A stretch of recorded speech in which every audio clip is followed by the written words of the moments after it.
Are you ready to learn a kanji together? Let's pick a random one from the year 6 kanji and let's learn one.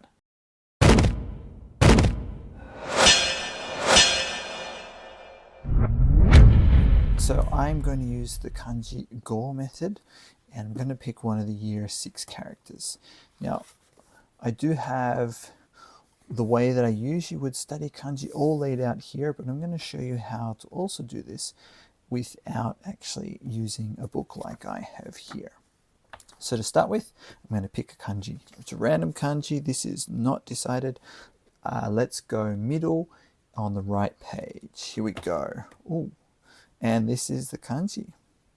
So middle on the right page, and this is the kanji. So first thing you want to do is you want to write this kanji in the middle of your piece of paper. Don't worry about stroke order at the moment. I do know the stroke order, but don't worry about it. In a book like this one I have here, it's kind of good because it does show you the stroke order, but to start with, you don't need to worry about it. If you want to look at the stroke order to start with, you can, but you don't need to. We'll get to the stroke order in a second. But first, let's write it in the middle of the page. Now, we're not looking for perfect here. All we're looking for is,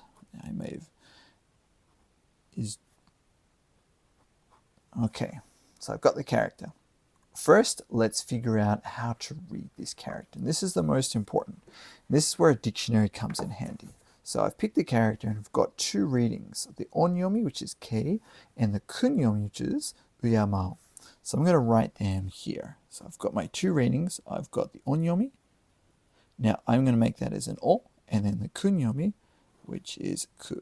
Okay, so the onyomi is kei, and then the kunyomi is uyamao. Now, you may not have no idea what this means. That's fine. Now, one of the things I really like to do, I'm just going to put this aside, is when I look at a new kanji, I like to see if I know anything.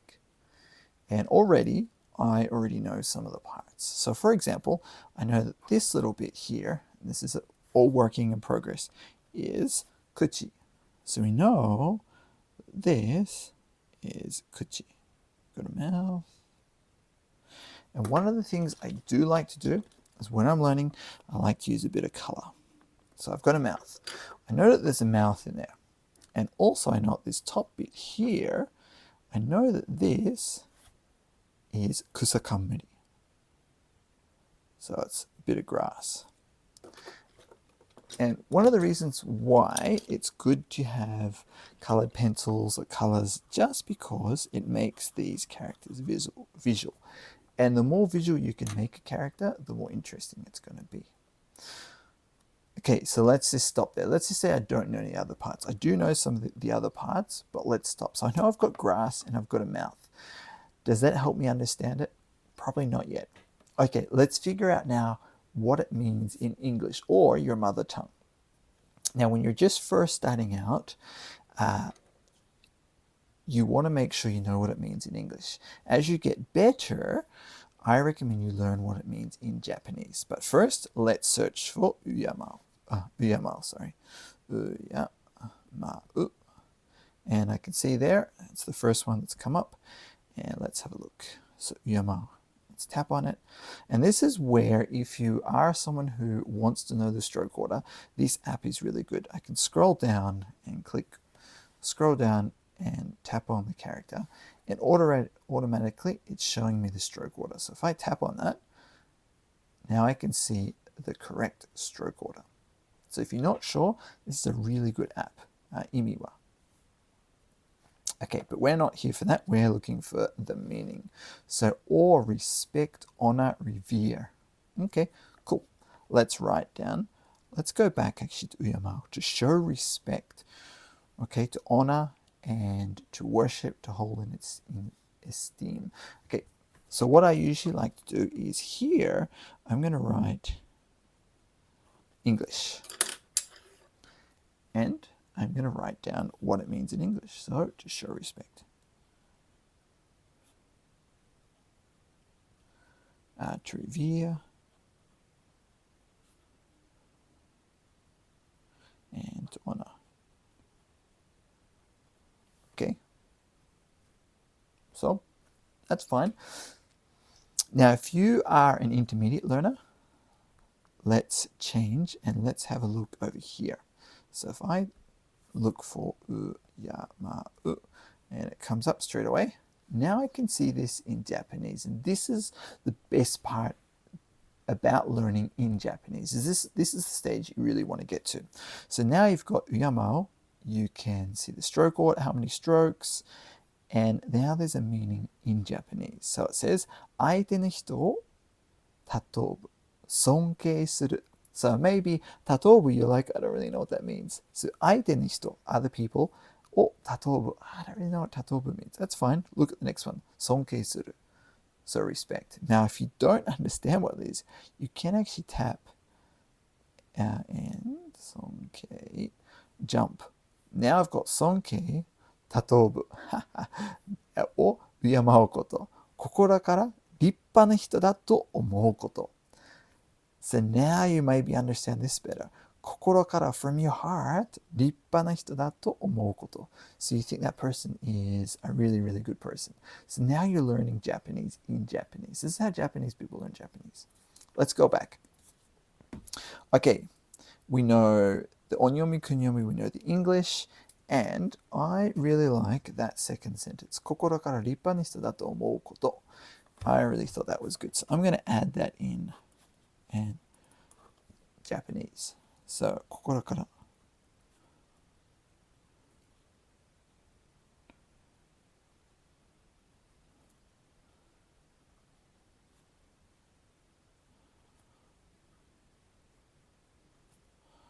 だと思うこと. So to help me understand that, I am going to draw two little people. One is smiling. He's like, wow.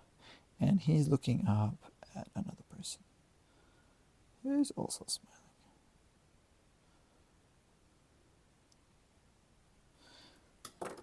And to add a bit of color, let's make this one orange.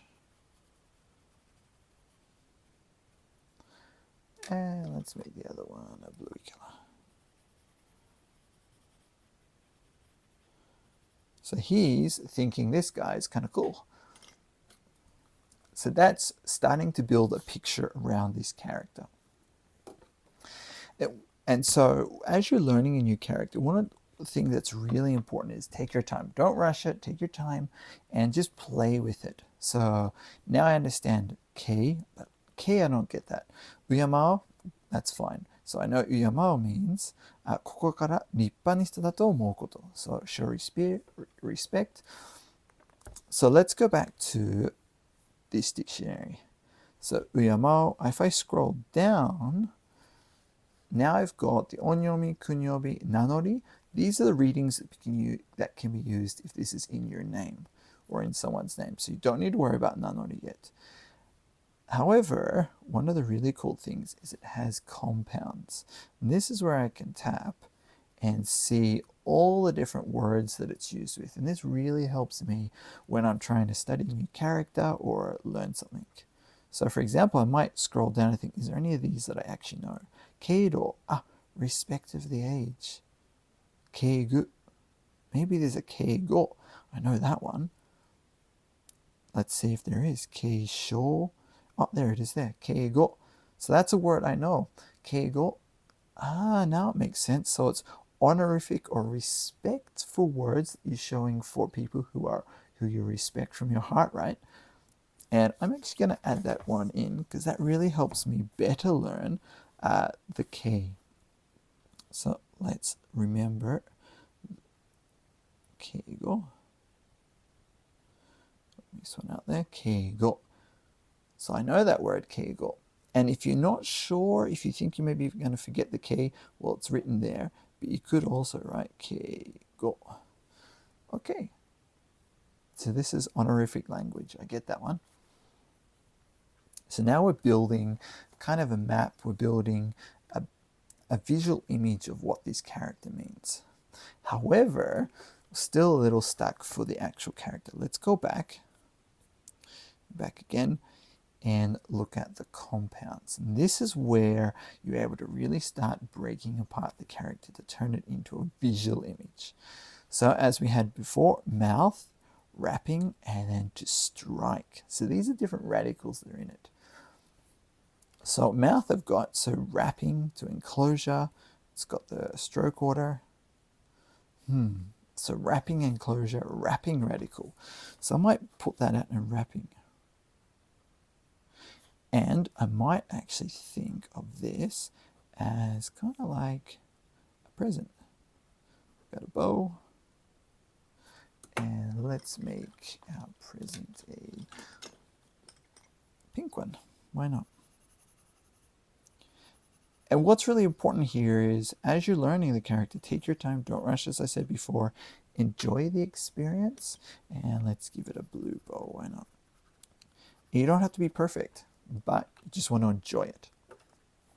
So wrapping. Now, how is that going to relate to that? This is where it's kind of fun. I'm going to grab, say this bit here, I'm going to imagine that this is kind of part of the bow.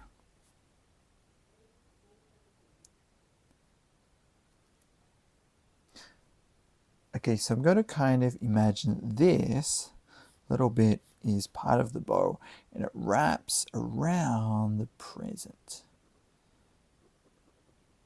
So I'm going to imagine that is how it wraps. Or this is wrapping, but it's also tsutsumu. Oops, tsutsumu. So I've got wrapping, tsutsumu. Now you've got the mouth in between. So imagine you've got wrapping, but you've got this person who's just got the present. They're super excited and they're holding on to the present. They're very excited because they just got the present. And this is the guy who, make this the orange one.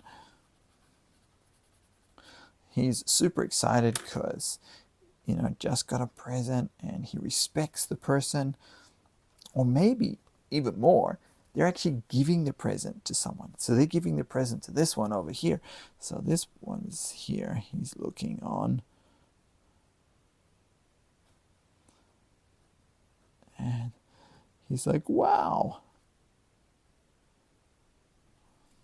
Wow, you're giving me a present? And super excited. Same color. I think it's the same color. Doesn't matter.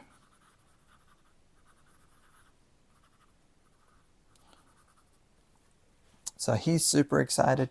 He's getting a present. He's giving this one's getting a present. This one's giving it. Obviously, Uyamao, he respects this one here. 心から立派な人だと思うこと. And remember, we've got the mouth over here. Okay, so now we've got the two parts coming together. Now, how does grass come into all of this? Well, we'll come back to that. Okay, so let's have a look back here. Remember, this is how I like to study the characters. So this one is hoku, sorry. And this is like to strike, to hit, folding chair. Now, with some of these, I do question some of these radical meanings. And if you are ever a little bit unsure, this is where I like to go back and have a look at the dictionary here and see if any of this can help me out. So I've got mouth, and we come over here. Kuchi to doshi no kigo. So it's like the action word. Doshi is a verb. Kumiawase to ji nanda. So doshi. Hito.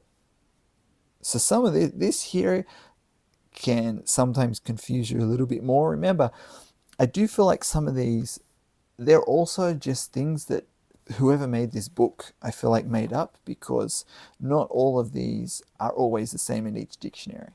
But remember, the purpose of learning little bits is to help you remember it. Now, if I look here, this is really interesting.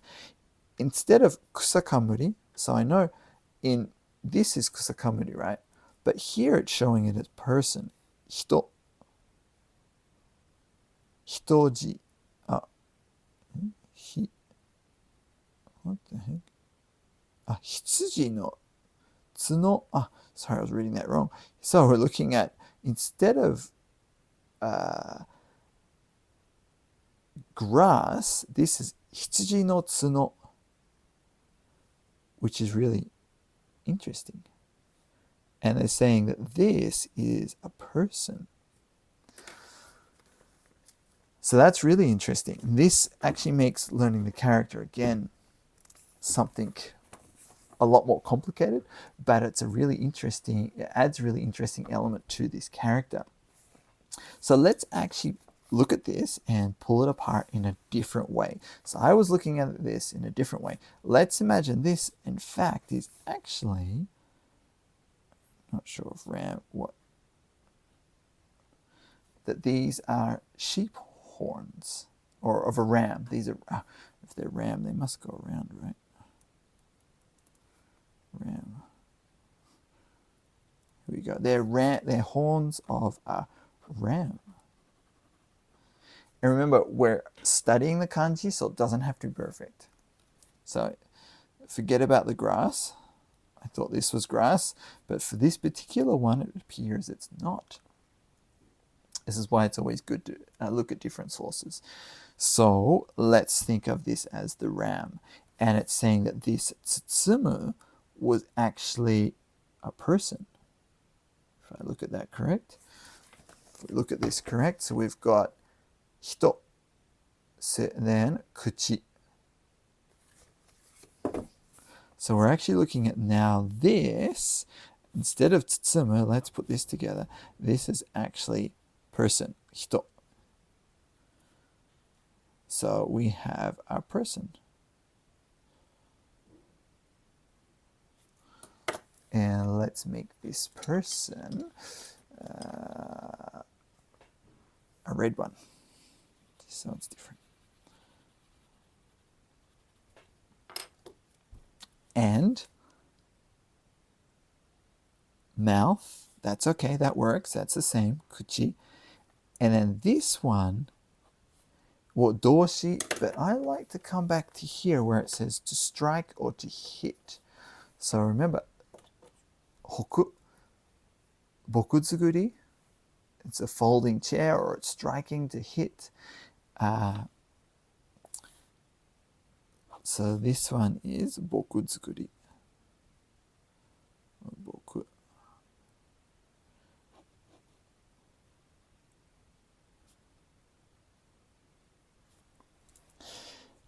Now, how this all works together is, I'm going to show you. Now, I don't know how much you know of the Old Testament. So this is a religious term. If you're not religious, this may be all new to you.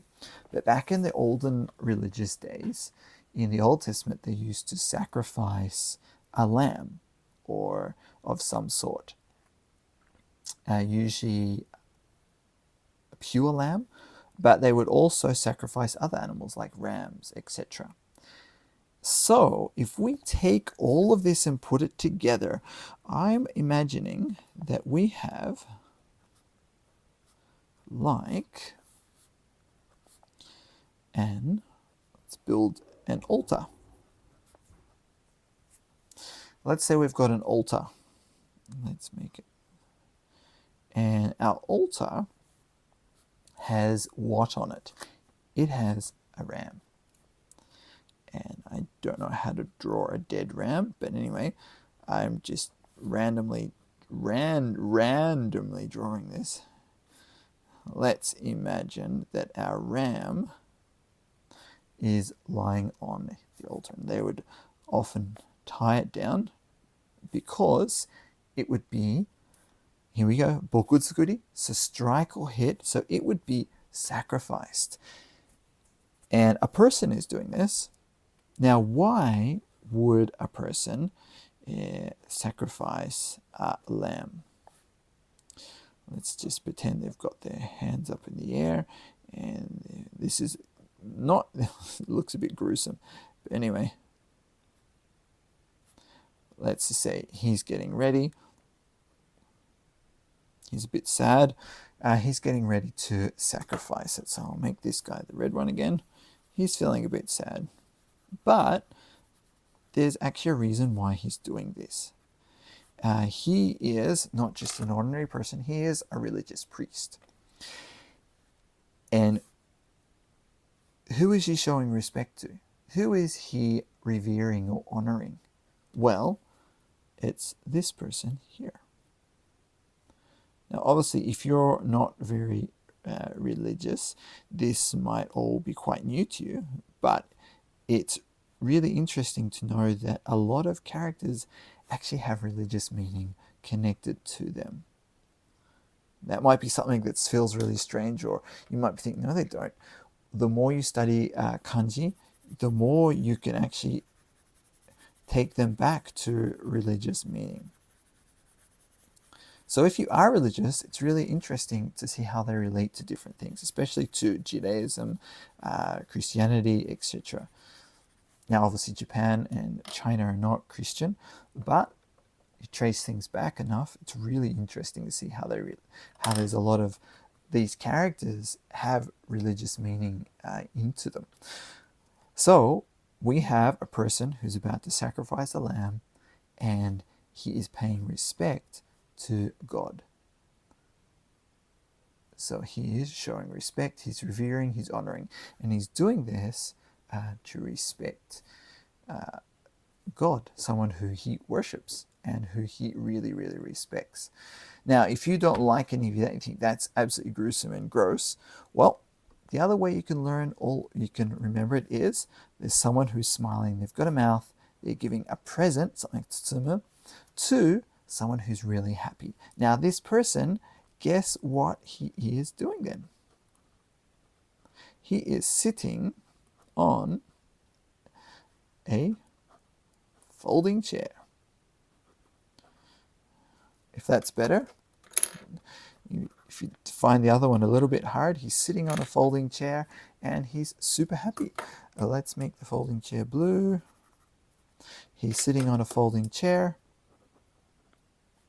See, you got the folding chair here. And there's your character. So that's all good, right? But now we've developed a visual image of the character. And when you're learning a character, it's really important to try and develop a visual image. Now, last of all, we really want to use the character. So now that we've studied it, we've developed a visual image, we've put some emotion to the character and feeling. Now you want to learn a sentence. Now, if you come over here, uyamao, they actually have 使い方。さあ、人を敬う気持ちを大切にする。目上の人と話すときは敬語を使う。Oh, I like that one. I think that's kind of, those two are really simple. The other thing you can do is we'll come back to the iPad and we'll come back over here and there's one here. 私の Oh, what's that? Oh, 尊敬する人物. Maybe you don't know this. Let's actually go back to uyamao because that's what we were looking at before. So, 先生を敬う. Respect my teacher. How easy is that? That's easier than this one here. So, 先生を敬う. Let's add it in. I'm going to pick a different color for this. Maybe this is the sensei. That's the teacher. So, 先生を. And this is where you get to write the character again. 敬う。だよね。先生を敬う。And there you go. Now you've learnt the character. Now you might be thinking, that's 25 minutes. That's a long time to learn a character. But how many times did we write this character? We've written it 1, 2, and we've just pulled it all apart 3 times, 4 times. I can almost guarantee if you come back to this character in a day or 2, you're going to remember it so much faster and better rather than having sat down and written the character out 10 or 20 times. Also, this particular time, it has taken us 20 minutes. But the purpose of learning kanji shouldn't be to cram. the purpose of learning kanji or Japanese should be so you actually remember it so you can use it. Now, unfortunately, most classes, most schools, most teachers will actually want you to cram kanji. They want you to cram vocabulary. The real purpose for learning kanji shouldn't be to get some good grades. It should be so you can actually learn it, so you can use it.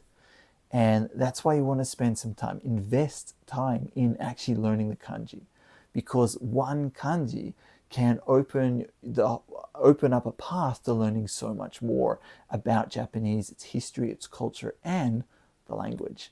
The more Japanese you know, the more you can do with Japanese. The more you can do with people, the more you can talk with people, the more you can understand people. It just goes on and on and on. So please think of this as an investment time rather than a time of cramming. Now, naturally, if you're doing this by yourself, you can probably do this in 5 or 10 minutes. However, don't rush yourself. Have fun, enjoy it, and actually have fun learning kanji.